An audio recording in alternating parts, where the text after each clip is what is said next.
ang kalinis-lisang puso ng ating mahal na ina, ito po'y nagpaparating po sa atin kung paano natin lilinisin din ang ating puso, ang ating kalooban, ang ating kaisipan, ang ating kaluluwa.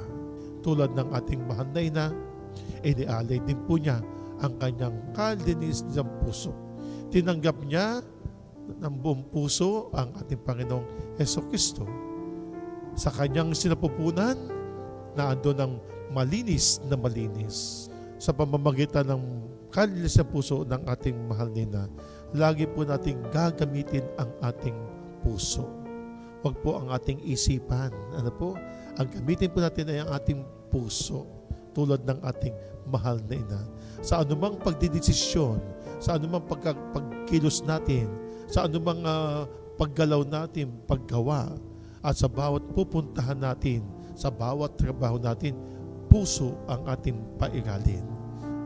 Dahil kung ang puso ang ating pairalin, kung anuman ang dumating sa iyong mga sigalot sa buhay mo, mangibabaw nawa ang pusong nagmamahal.